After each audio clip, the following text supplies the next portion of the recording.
Nós não queremos nenhum tipo de adição de qualquer dimensão, referência ou procedimento histórico ao Evangelho.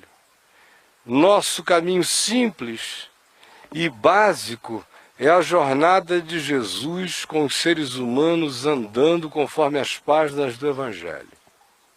Esse é o modo com o qual a gente conduz as coisas naquele espírito desinstalado, leve, onde a agenda ia acontecendo marcada pela vida, definida, sobretudo, pela necessidade humana, tratando os seres humanos exatamente como Jesus os tratou. E como foi que Jesus os tratou? Leia os evangelhos.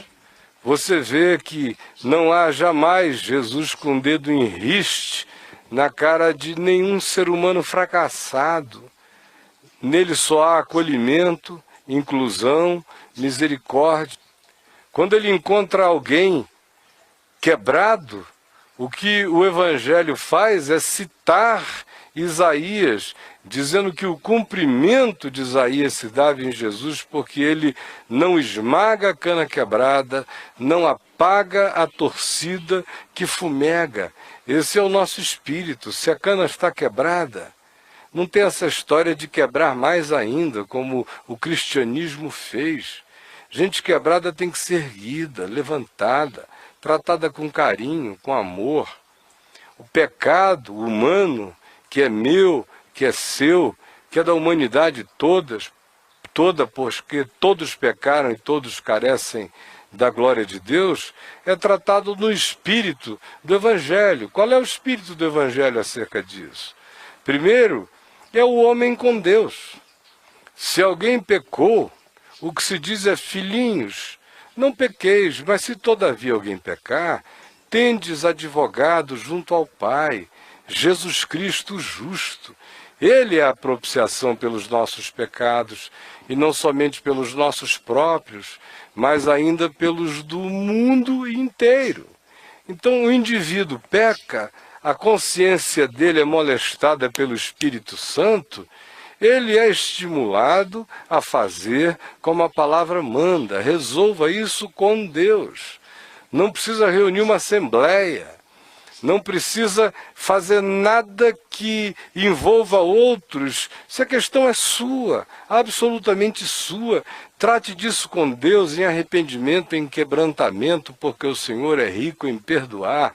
Largue o pecado, ajeite a sua vida com Deus na graça, no Evangelho, aceite o perdão que da parte dele veio, e aí prossiga, meu irmão, você mesmo na caminhada.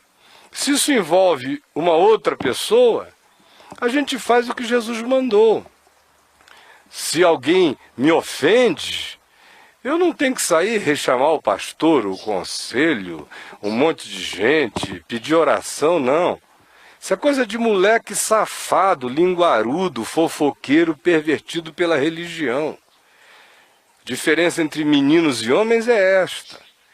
É que se alguém peca contra mim, eu vou ter com ele, como Jesus mandou. Eu e ele só. E converso com ele. E digo da ofensa que ele me causou, se ele me causou. Se não foi uma subjetividade, se foi algo real, objetivo, concreto, eu vou lá, como homem ou mulher, olho no olho, trato como Jesus mandou. E se ele se arrepender, eu ganhei o meu irmão. E silêncio. Porque quem ganhou o arrependimento do irmão, perderá o arrependimento do irmão se sair propagando como um fariseu que converteu o irmão da ofensa que praticou contra si ao arrependimento. Isso é o anti-evangelho também. Se vai lá, mas não se logra êxito nenhum, apesar de todos os apelos, de toda a exposição da verdade, segundo o Evangelho, dizendo: você me magoou, me maltratou, me fez mal, meu irmão. O que é isso e não se consegue nada? A gente prossegue conforme o Evangelho. Aí, um ou dois, não uma multidão, ninguém tem que ser informado. Somente as pessoas mais discretas do grupo seriam, nesse caso, levadas para conversarem, porque pela boca de 2 ou 3 pessoas, testemunhas, toda palavra se firma. E aí, se houver uma recalcitrância total a esse respeito, é que apenas se comunica, quando se comunica, se houver necessidade disso, e eu lhes digo o seguinte, em 99% dos casos não há necessidade de se dizer nada. Só se diz, então, meu querido, siga o seu caminho, porque você quebrou a harmonia do amor, da graça, da misericórdia, do perdão, da boa vontade, que você está vendo aqui nesse espírito de reconciliação que nós estamos manifestando a você. No entanto, eu quero dizer uma coisa a você, eu estou pastoreando, vai fazer 40 anos daqui a mais uns pouquinhos anos. E eu nunca tive que seguir esse processo até o fim, nunca.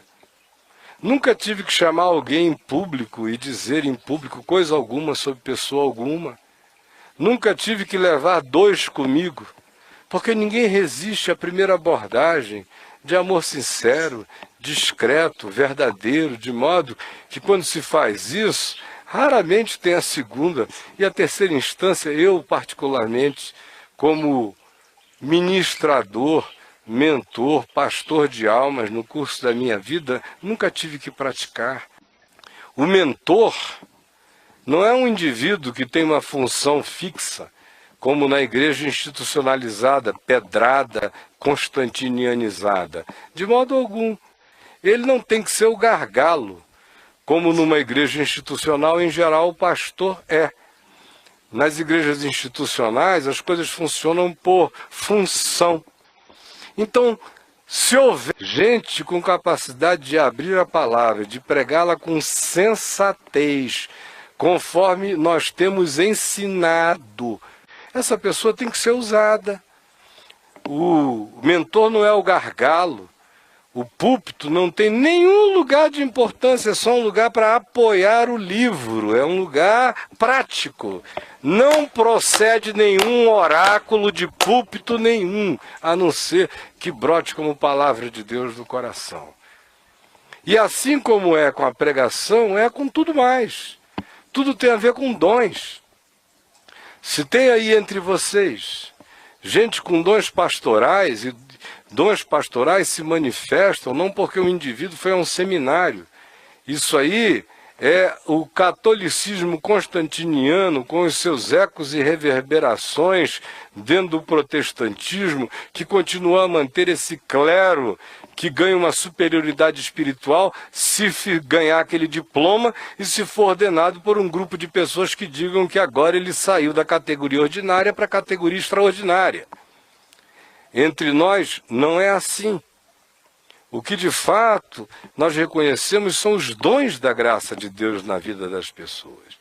Então, se aí tem homens, mulheres, jovens com capacidade de amar, de se solidarizar, de dizer uma boa palavra e que tenham vida segundo Deus no Evangelho, todos esses são pastores.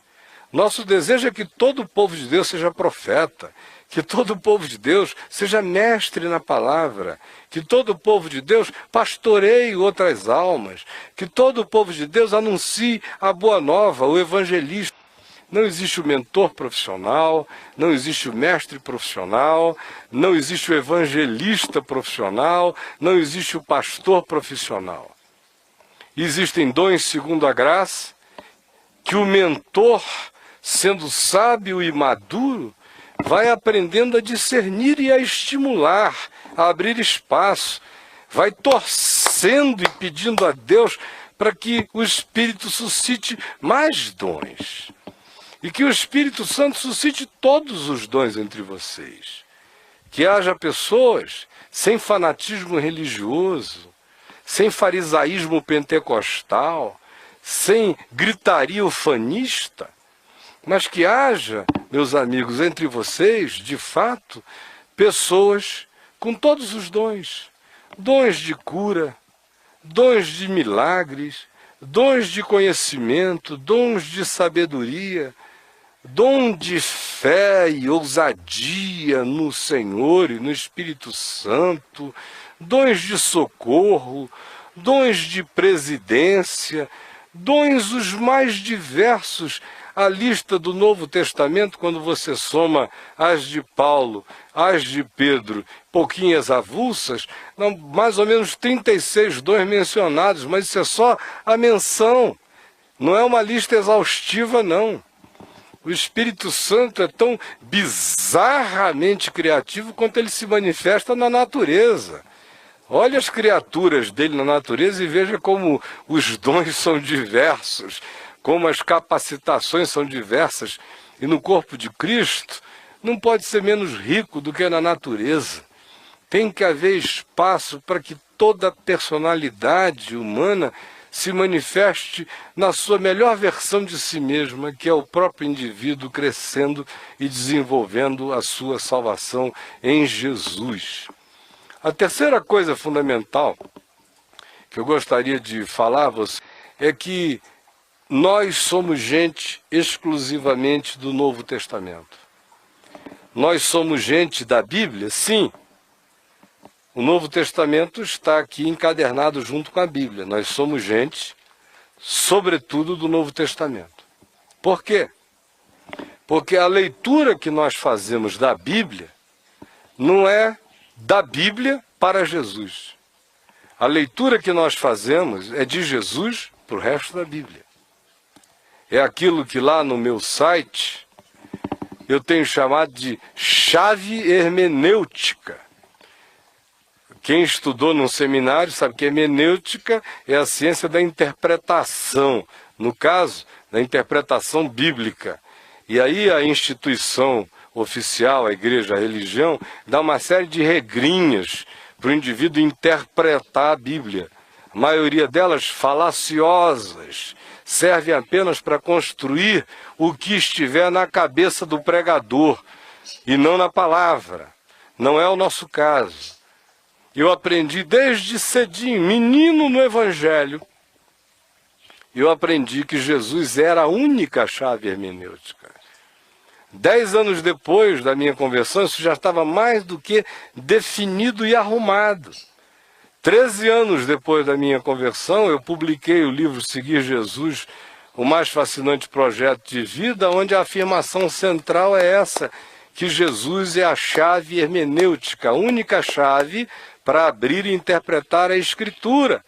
Aí você me pergunta por quê? Eu respondo, por uma razão simples, meu irmão. É porque o Novo Testamento, os Evangelhos nos dizem que muitas coisas do Velho Testamento eram apenas sombras, eram arquétipos, eram tipificações, eram simbolizações daquilo que viria, e que viria em Jesus, e que em Jesus ganharia sua concreção total, e que em Jesus teria sua consumação absoluta, de tal modo que o fim da lei é Cristo para a justiça de todo aquele que crê.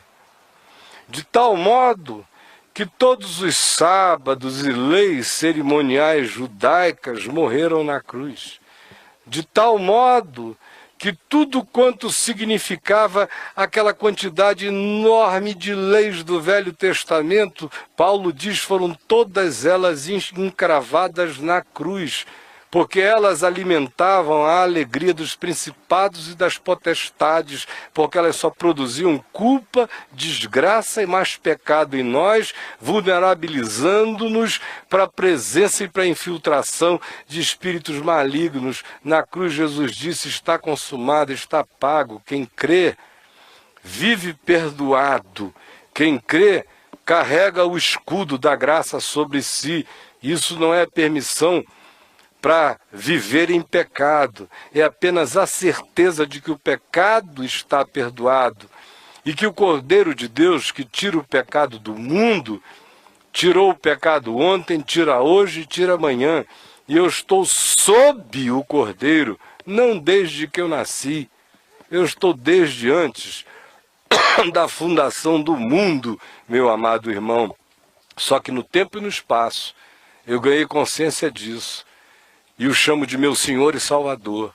Vivo nessa segurança absoluta de quem Ele é e do que Ele já fez a meu respeito, e da certeza de que todo escrito de dívida que havia contra mim e contra nós, e que constava de ordenanças conforme o Velho Testamento, foi inteiramente removido e encravado na cruz, em cujo ato, ação, Jesus despojou os principados e as potestades, triunfando sobre eles na cruz.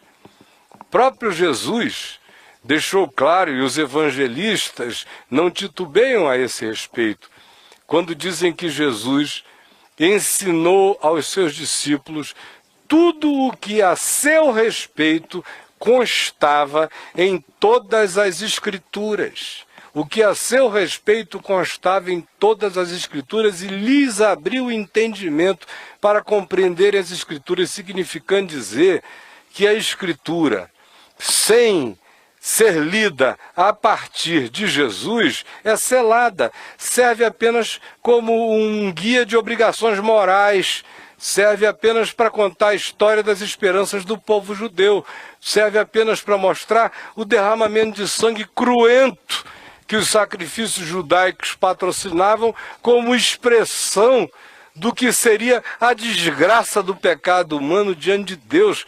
Mas na cruz tudo isso foi consumado.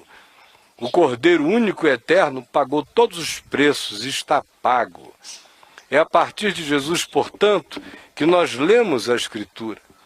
Paulo diz que uma quantidade enorme daquelas coisas todas caíram em obsolescência. O escritor de Hebreus diz que elas caíram em caducidade, eram sombra, já não são, a menos que você prefira abraçar a sombra, ao invés de beijar a realidade. O que nós tínhamos no Velho Testamento eram simbolizações e sombra. O que nós temos em Jesus, no Novo Testamento, nos Evangelhos, é a concreção, é a realidade, é a graça e a verdade se encontrando. Por isso é que nós lemos a Bíblia a partir de Jesus, e não o contrário. Ler a Bíblia para tentar na Bíblia encontrar Jesus. Nós já encontramos Jesus, nós já sabemos qual é o Evangelho, qual é o ensino dele, está aqui. E já sabemos pelo Evangelho que muita coisa do Velho Testamento caiu em caducidade e obsolescência, de modo que não dá para tentar conciliar uma vida com o pé na graça de Deus, conforme o Evangelho, e a outra esquiando na lei de Moisés. Isso não é possível. E tem sido essa tentativa híbrida que desgraçou a igreja, que criou essa salada louca, aonde ninguém entende coisa alguma. Parece que Deus é aquele gadareno, com uma legião de muitas coisas dentro dele, porque ninguém consegue compreender nada. Não consegue compreender porque excluíram a pedra da esquina, porque esqueceram da pedra angular, porque deixaram de lado a pedra que é aquela que é o fundamento que dá as medidas para todas as coisas, que é Jesus. Os construtores deixaram essa pedra de lado e construíram doutrinas dogmáticas, teologias sistemáticas, uma quantidade de coisa enorme que tem feito as pessoas sofrerem e gemerem como se fosse palavra de Deus, e não são palavra de Deus, não são evangelho. Palavra de Deus é Jesus. Jesus é a palavra de Deus. Jesus é o Verbo encarnado. Em Jesus nós temos tudo que nós precisamos para viver a única vida que Deus nos chama para viver. De modo que no Velho Testamento eu aprendo a história da sequência histórica que me levou ao Messias Jesus. Eu aprendo os significados anteriores do esmagamento da consciência antes de haver a revelação plena da graça de Deus na cruz. Eu aprendo sobre os erros humanos, os acertos humanos. Eu aprendo sobre aqueles que viveram pela fé nessa esperança por vir e na realidade do Deus invisível. Mas é em Jesus que eu tenho todos os tesouros da sabedoria e do conhecimento revelados, manifestos a mim, como disse Paulo. Aquilo que olhos nunca viram, aquilo que os ouvidos nunca ouviram, aquilo que nunca subiu ao coração de homem algum, é o que Deus tem preparado para aqueles que o amam. Aí a gente fica sempre pensando escatologicamente que é no futuro. E Paulo diz, Deus, porém, nolo revelou pelo Espírito. O que não subiu e não sobe na compreensão de homem algum por recursos próprios, Paulo está dizendo, eclodiu como graça de Deus no nosso coração. Ele nos revelou que olhos não conseguem ver, ouvidos não conseguem ouvir, coração humano algum pode conceber. O Espírito Santo nos revelou pelo Evangelho, quando nos iluminou Jesus e nos mostrou o conhecimento da glória de Deus na face de Cristo. Liberdade dá muita vertigem, muita vertigem. É a síndrome da liberdade. Depois que o indivíduo ficou anos nessas caixinhas de cimento, nessas tumbas religiosas, com gente dizendo, olha, o teto aqui não pula se não bate a cabeça, não chega para lá porque não dá, não chega para cá porque não pode, não muda a cadeira, não mexe nisso, a vida toda controlada, alguém marionetando você. Cabeça de muitos, mesmo que o pastor não tenha sido assim, dado aos anos de tanta informação em volta, quando o processo de desconstrução começa, tem gente que fica com vertigem de liberdade. Eu já estou avisando a você que isso pode acontecer. Em cada 10 pessoas, em pelo menos 5 isso acontece. Aí a pessoa fica naquela crise, diz, escuta, mas o que é para fazer? Estavam tão acostumados a não pegue, não toques, não pode, não vá, não pise, não coma, não beba, não faça isso naquele ascetismo que Paulo condena tanto em Colossenses, que tem aparência de piedade, mas não tem nenhum valor contra a sensualidade. Mas as pessoas já estão tão viciadas que quando Jesus chega e diz, o Filho vos torna livres. Aí o cara fica sem saber aonde pega. Meu Deus, e agora o que é que eu faço? Eu estou livre. É como um escravo que nasceu em escravidão, recebe carta de alforria, bota o pé na rua e diz, e agora? Eu estou livre, mas por onde começa a vida? Não estranhe se isso acontecer com você. Insista, valendo a palavra. Ninguém lamuriando, ninguém querendo consertar coisa nenhuma. Se você acha que tem algo a ser consertado, conserte em você, conserte em algum lugar. Nós estamos caminhando felizes nessa simplicidade, tranquilidade, no Evangelho. É só isso que nós queremos, servir a Deus em espírito, com liberdade. E santidade para nós não é neurose. Santidade é aquilo que Jesus já fez por nós e está feito, é aquilo que, porque Jesus já fez por nós, a gente aprende a ir fazendo com naturalidade. Um homem é tanto mais santo quanto mais humano ele seja na manifestação da sua vida no Evangelho. E ser humano não significa aquilo que, em geral, as pessoas evocam como humanidade. O cara dá um chute num cachorro e diz, eu também sou humano. Dá um soco na cara da mulher e diz, eu também sou humano. Não, isso é ser desumano. Ser humano é ser conforme o Filho do Homem. Essa é a categoria de humanidade que a gente reconhece, é única. Quanto mais humano, conforme Jesus você for, mais santo você será. Quanto menos humano você for, em discrepância em relação a Jesus, você pode andar de joelhos, fazer jejum o dia inteiro, viver com a mão para cima, entrar no trono, ficar até acima do trono, embaixo do trono, ou sei lá o quê. Não tem santidade nenhuma acontecendo com você, porque ela só se manifesta no espírito do Evangelho, e o espírito do Evangelho é amor, que torna um ser humano cada vez mais humano, segundo Jesus, parecido com ele. É só isso que nós queremos, o que passar disso é doença e é neurose. Isso aqui não é igreja nos moldes do cristianismo, é uma comunhão de irmãos. Não tem ninguém defendendo território. A gente pode ter uma igreja em cada casa, não existem essas éticas paroquianas entre nós. Meu desejo é que cada casa se abrisse para ser uma igreja, que fosse uma do lado da outra, pregando o Evangelho, com grupos de pessoas afins que ali quisessem se reunir, de modo que não existem essas histórias entre nós, essas meninices morreram em Jesus. Entre nós, o apelo à unidade é tão intenso quanto o da diversidade. Nós queremos uma unidade no Evangelho, na comunhão, na consciência e no entendimento do que Jesus ensina como Evangelho.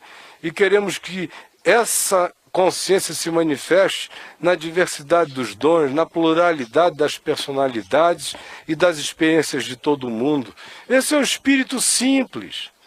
Aqui a gente apenas reconhece dons, mas ninguém oficializa dons. Os dons são mantidos pela vida coerente do indivíduo com Jesus segundo o Evangelho. Se viver com Jesus segundo o Evangelho, os dons estarão vivos e essa pessoa vai dar fruto. Enquanto ela estiver viva em Jesus e dando fruto, o espaço para a manifestação desse dom e desse fruto é total. No dia em que o coração dela murchar, pode ter certeza, ela não tem nenhuma função. A função é designada pela funcionalidade. E a funcionalidade não é um cargo no corpo de Cristo. É dom, é graça, é serviço, é manifestação de quem a pessoa é. Por isso também, fique sabendo de outra coisa. Nós não temos hall de membros. Esqueça isso. Ou você é membro de Cristo, ou você não é membro de nada. Essas contabilidades do cristianismo estão mortas entre nós. Você que tem seu nome escrito no livro da vida. Você que ande segundo o Evangelho. As pessoas se excluem quando não gostam do Evangelho. Quando não suportam o Evangelho, elas desaparecem. Tem umas que não internalizam o Evangelho, mas continuam aparecendo. Aleluia, amém. Venham sempre até o dia em que Deus os pegue. E essa é outra coisa que você também tem que saber. Nós respeitamos os estágios de cada pessoa. Tem gente que está presente nas reuniões, mas que não entendeu ainda absolutamente nada. E nenhum de nós é o Espírito Santo dela. O Evangelho está sendo pregado. No dia que o Espírito quiser abrir o entendimento para que essa pessoa compreenda, ele o fará. Enquanto isso não acontecer, que ela tenha paz entre nós, venha, assista. Se ela sair dali e fizer qualquer outra coisa, o problema é dela. Nós somos totalmente abertos para que qualquer ser humano de qualquer tipo, natureza, definição de tendência, seja lá quem for, venha, senta e ouça o Evangelho. Agora, nós chamamos para ensinar, para pregar, aqueles cuja vida a gente vai observando que carregam maturidade, consistência, coerência, mas é só isso. É uma escolha para ensinar, nunca uma escolha para excluir pessoas. E se um dia a gente vir um irmão que começou muito bem, a quem nós demos oportunidades para expressar os seus dons de maneira pública, porque outros têm dons que não são tão públicos, são mais íntimos, e todos têm que expressar no âmbito da verdade e realidade daquele dom. Alguns têm um dom que se manifestam de modo mais público. Se a gente faculta essa oportunidade, depois de um tempo a gente verifica que o indivíduo está apenas encarnando personas e que isso não tem absolutamente nada a ver com o Evangelho, até hoje não foi o caso, nem foi preciso. Mas no dia que for preciso, ninguém vai chamar essa pessoa, eu mesmo vou chamá-la. E vou dizer, olha meu amigo, palhaçada não. Tem muito circo na cidade, não só os que se chamam circo, mas tem um monte de igrejas que são verdadeiros circos. Vai para lá fazer teu show. Aqui não é assim. Outra coisa importante que você saiba é que não há nenhuma barganha relacionada a dinheiro ou a qualquer coisa. Isso inclui o dinheiro. Você é convidado a contribuir por uma questão de consciência, responsabilidade e terapia espiritual. Você pergunta por quê? Consciência porque o Evangelho ensina, Paulo repete 2 vezes, que aqueles que são instruídos no Evangelho façam daquele que os instrui alguém que seja beneficiado materialmente. Ele diz, Porque se vocês recebem esse tesouro espiritual, a coisa mais natural é que vocês fizessem contribuições de natureza material para sustentar aquilo e aqueles que vêm ajudando e alimentando vocês no espírito. Ou seja, você está recebendo recursos e bens de natureza espiritual eterna, indestrutível. E o Evangelho apenas diz: coloque o corruptível, o destrutível e o passageiro, que são os seus bens, como um fundo de facilitação da continuidade dessa bênção que alcança você. Por isso, em primeiro lugar, é uma questão de consciência. Em segundo lugar, para nós, é uma questão de consciência missional, comprometida com o seguinte fato: o Evangelho nos alcançou, nós fomos alcançados pelo Evangelho e somos os principais responsáveis pela reprodução e divulgação dele, pela nossa vida, pelas nossas palavras, pelas nossas ações, pela nossa existência. Quem crê no Evangelho passa a ser naturalmente um irradiador dele, e essa é a primeira manifestação missional, existencial desse compromisso de quem diz que crê em Jesus e foi alcançado pelo Evangelho. É não transferir essa responsabilidade da pregação para ninguém. É indo enquanto você vai, você prega. Aonde Deus põe você, você salga. Aonde Deus coloca você, você ilumina. Você é sal, você é luz, não é de vez em quando. Ou você é ou você não é. Se você é sal, sal salga onde é posto, luz ilumina onde chega. É simples assim. Mas existe uma outra dimensão missional, que é aquela coletiva, aonde alguns dons, segundo a graça que Deus deu a algumas pessoas e que se manifestam de maneira mais pública, alguns desses dons de transmissão do Evangelho precisam do apoio do recurso financeiro para viabilizar essa divulgação em escala cada vez maior. Então existe o compromisso individual que você faz enquanto vai. Existe o compromisso financeiro coletivo missional, que é o reconhecimento de que você está num lugar onde tem uma luz acesa que custa, tem uma água na torneira que tem preço, está limpo, mas tem um preço, tem gente se integrando a isso e entregando de maneira incondicional, que tem que comer, beber, vestir, alimentar filhos. E eu disse por último que dinheiro, no chamado e no convite a que se oferte, e aí alguém diz, é o quê? 10%?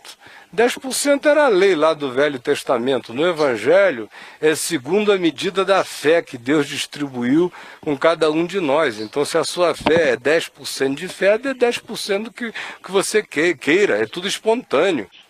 Agora, é terapia. É terapia contra a avareza no coração. É terapia, especialmente nesses dias de gelo, de glacialidade, de frieza, de indiferença, de amor ao dinheiro, de vício na nefasta e desgraçada teologia da prosperidade que assolou e destruiu a igreja praticamente toda no Brasil, por que não dizer na terra, no mundo. Isso é um câncer, uma coisa horrorosa. E aí gerou o espírito só do vem a mim, ou então da barganha. Eu vou dar para ganhar 10 vezes mais, 100 vezes mais. Isso é mentira diabólica. Você vai dar é porque é uma bênção dar. Você vai dar é porque você recebeu. Você só está dando do que você recebeu. Você vai dar porque é um privilégio. Você vai dar porque você não é um estúpido, insensível e quer que o Evangelho continue a crescer e a se expandir. Você vai dar porque você é o primeiro beneficiário da dádiva do dar. E você vai dar porque você quer continuar recebendo o que de graça você vem recebendo. Não de Deus, mas do ensino humano que lhe chega todos os dias. Isso é terapia para o coração em tempos tão gelados, de tanta indiferença, de tanta usura, de tanta avareza, de tanto egoísmo. Por isso, jamais haverá instâncias, pedidos. Você já sabe como é. Toda reunião que houver aí vai haver a chance de você participar segundo a sua consciência. E eu espero que essa minha palavra seja compreendida por todos. Mas a última que eu queria dizer é o seguinte: nós somos pessoas que cremos na integralidade do ensino do Evangelho. E no Evangelho, a gente vê Jesus o tempo todo fazendo três coisas. Ele prega, ele ensina e ele cura. Ele anuncia a palavra para as multidões. Ele ensina no meio da multidão aqueles que saem da multidão e dizem: eu quero saber mais. Aí ele ensina. E ele também cura as multidões e cura quem encontra no caminho. De modo que para nós o Espírito é esse. Nossas ênfases são só essas três. Nossa ênfase é na pregação do Evangelho puro e simples, para o maior número possível de pessoas.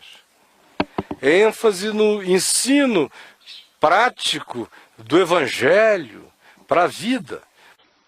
Cada um de nós vai ter que aprender a desenvolver enquanto caminha, enquanto anda, na experiência de todos os dias perseverando no Senhor Jesus e na palavra. É por isso que essas três dimensões englobam todas as coisas. A gente prega o Evangelho, não só por esses meios de divulgação, mas sobretudo pelo maior de todos os meios, que é a minha e a sua vida, aonde Deus bota e planta a gente. Agora, o Evangelho que eu prego para fora tem que antes ter se instalado em mim, tem que ser verdade em mim, tem que dar fruto em mim. Do contrário, eu sou apenas um símbolo que soa, ou um chocalho batendo palavras sem significado, porque se não proceder da verdade e da sinceridade de quem eu sou, não tem impacto. E a gente prega, portanto, a palavra, mas a gente ensina na simplicidade o aplicativo do Evangelho na vida. E mais do que isso, nós não queremos jamais deixar de praticar a oração que impõe as mãos sobre as pessoas, pedindo graça e cura de Deus sobre elas. Jamais deixaremos de, identificando manifestações demoníacas, expulsá-las. Jamais deixaremos de exercer os dons de discernimento de espíritos, especialmente num tempo como esse. Nem tampouco nos evadiremos da necessidade humana, porque o toque de Jesus que cura não é apenas a cura milagrosa. Igualmente milagroso foi o ato do samaritano que socorreu alguém que estava caído, ferido na estrada. Aquilo é dom de cura também naquele socorro. Cura acontece não apenas quando um milagre faz com que algo que está instalado como enfermidade desapareça súbita e instantaneamente. Cura acontece por todos os meios e modos. E essa graça da cura que toca as pessoas é também toque de relacionalidade, é também toque de socorro. Quando a cura vem como um milagre, aleluia. Às vezes ela vem como um processo, às vezes ela vem como assistência diária, cotidiana, às vezes ela vem como companhia e solidariedade, às vezes ela vem como pão, comida, água, às vezes ela vem como materialidades para o faminto. Essas são coisas absolutamente do Evangelho e que são os nortes simples da nossa caminhada. Vai depender de vocês, meus irmãos, se vocês querem ser gente do clube ou se vocês querem ser gente do caminho. O chamado é para uma vida hebreia, andante, ambulante, viva, mutante, transformada todo dia por novas consciências do Evangelho. Entre nós não existem novos moveres, são abomináveis, são ventos de doutrina, é o que Paulo chama dos novos moveres.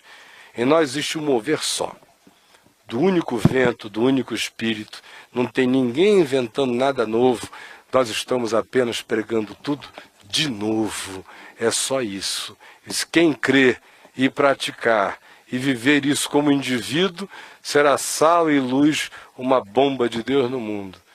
E se o ajuntamento de vocês ganhar essa qualidade individual que qualifique o ajuntamento coletivo, vocês se transformarão num grupo absolutamente revolucionário. Seja esse grupo ao qual eu me dirijo. Então, meu querido irmão e minha irmã, era isso que eu queria dizer. Antes eu quero orar e colocar tudo isso que foi dito na presença de Deus, na expectativa de que o Espírito Santo faça isso tudo entrar por alguma brechinha do seu coração, tá bom? Senhor Jesus,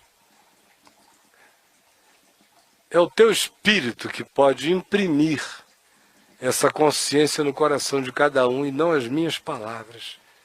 Por isso eu quero pedir que tu estejas escrevendo com fogo no coração de cada um, cada coisa que foi dita e que é conforme o Evangelho. E eu quero pedir especialmente por esse grupo que já se formou, que hoje apenas se reúne para ouvir esta minha palavra, rogando que entre eles seja assim. Seja como tu disseste que era, e não como tu disseste aos discípulos quando afirmaste: entre vós não é assim, porque eles estavam querendo o que não era evangelho. Que entre nós sempre seja assim, e que nós apenas digamos amém para essas coisas que têm o amém de Deus, na simplicidade da vida, na sinceridade do existir, numa caminhada que não retrocede, que anda pela fé confiante na graça que não mente, porque o Senhor jurou e não se arrependerá, que constituiu Jesus o nosso sumo sacerdote para sempre, numa ordem superior, na qual todos os nossos pecados estão cancelados, para que a gente viva em novidade de vida, no Espírito e no poder da ressurreição, na unção do Espírito Santo, na manifestação dos dons do amor de Deus em serviço ao mundo. Que assim seja na vida de cada um de nós, na minha vida. Hoje, Jesus, amanhã, renova tudo isso em mim todo dia. E na vida dos meus irmãozinhos e das minhas irmãs também. Onde nós estejamos sendo vistos e ouvidos agora. Que o Evangelho impacte o coração daqueles que queiram andar como discípulos e como povo de Deus. Em nome de Jesus. Amém.